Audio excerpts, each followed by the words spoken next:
Hello everyone and welcome back to my channel. I just want to thank all my old subscribers and welcome my new subscribers. So if you haven't subscribed, please subscribe and hit that notification bell to be notified when I upload videos.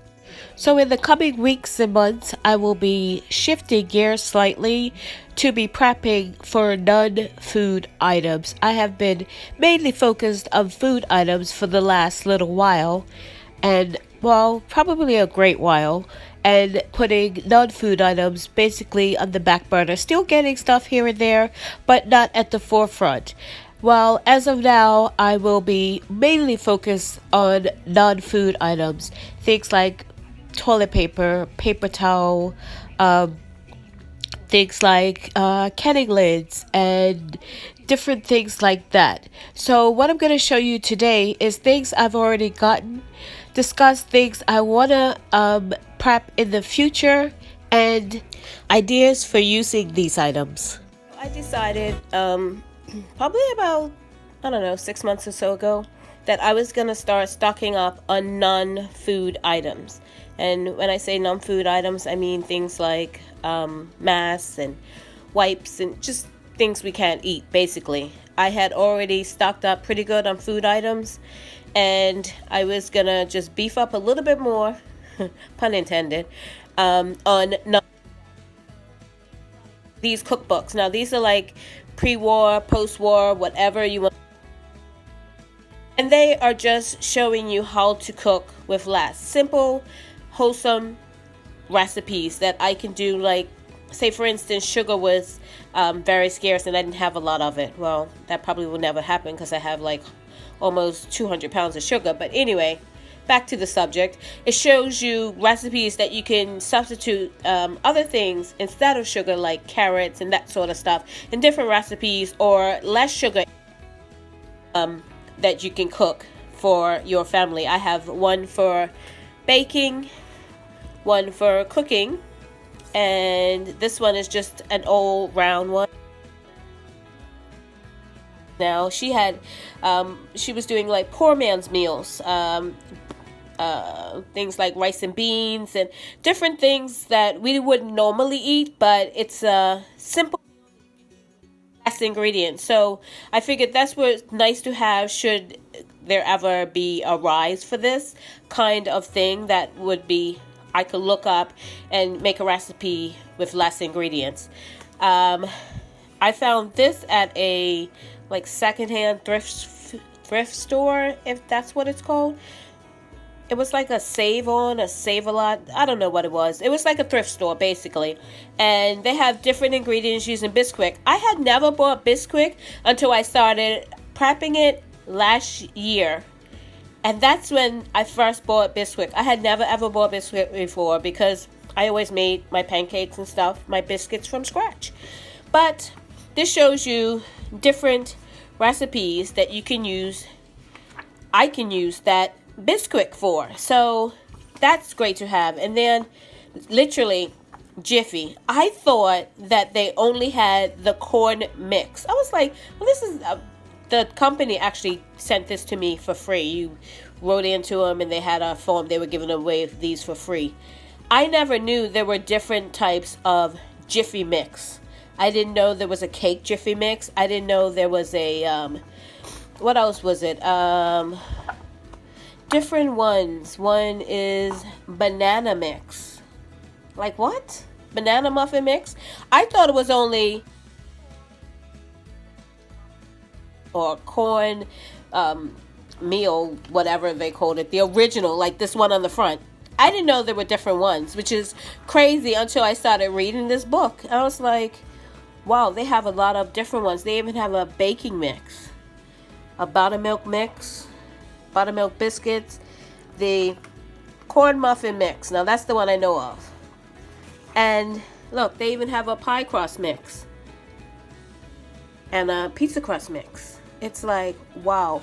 They even have, I think they have like a cookie one. It's like crazy that I didn't know. Yellow cake mix.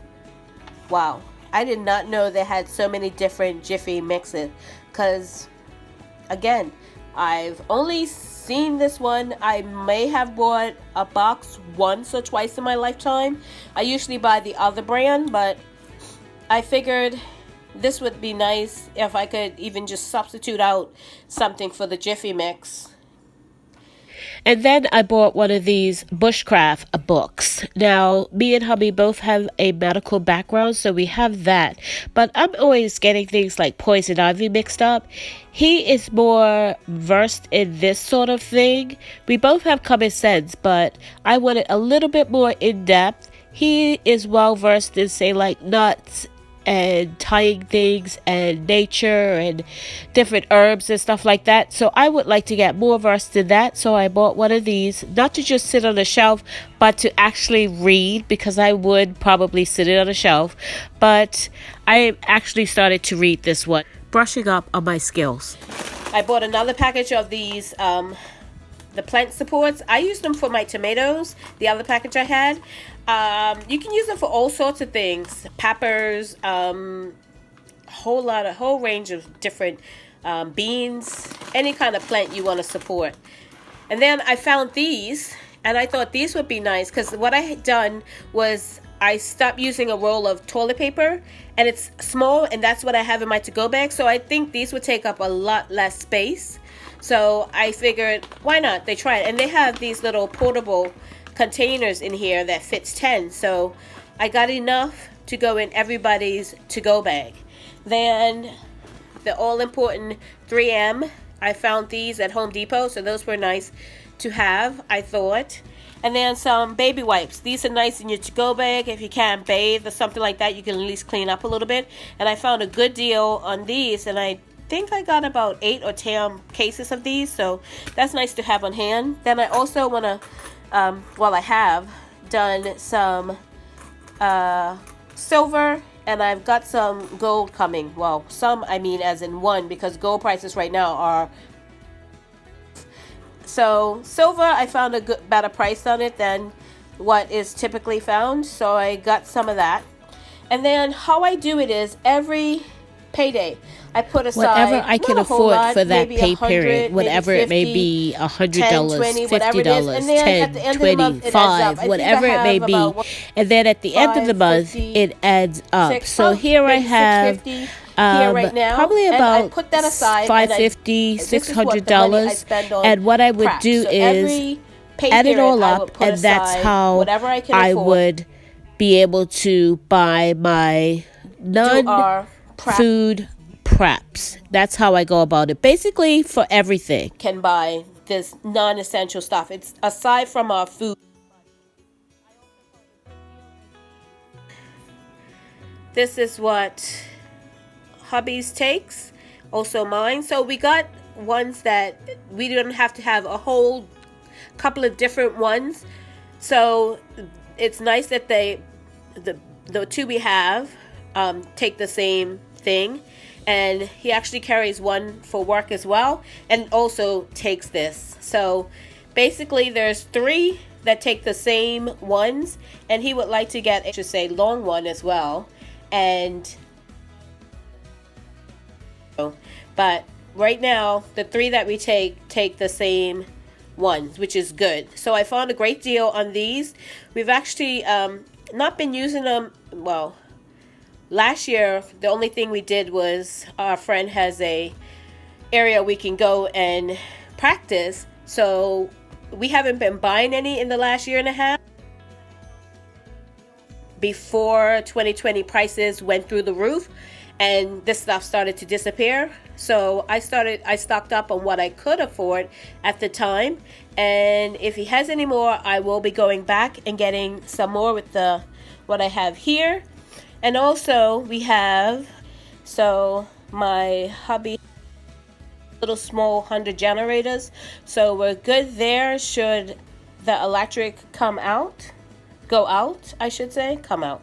So I'm also stocking up on canning, some regular mouth canning lids and some wide mouth. I'm not sure. I've never used these lids before. I've always used bowl, but I'm only finding the wide mouth. We'll see how it goes. I got some matches, can always use those, and some fire disc for starting fire. So those are good things I thought that we could stock up on a little bit more. So a couple of other things that I was able to pick up at an Army surplus store. Actually, this came from Home Depot, and it's just one of those, you know, hand cranked. Can't do this with one hand, I don't think. Hand crank lights. You just crank it. See if I can do this. Just crank it, and it gives you power. No batteries necessary, which is great because if your power's out, candles are great, but you don't want the kids walking around with candles, so there you go. And they get some exercise and fun out of it to see who can make their light the brightest. We've had that competition. And this is just a survival manual. Actually, hubby has one of these in his to-go bag, and I found one in the Army surplus store when I was in there, so I decided to pick up one for myself. He says the service taught him everything he needs to know, but still, it's good to have a reference.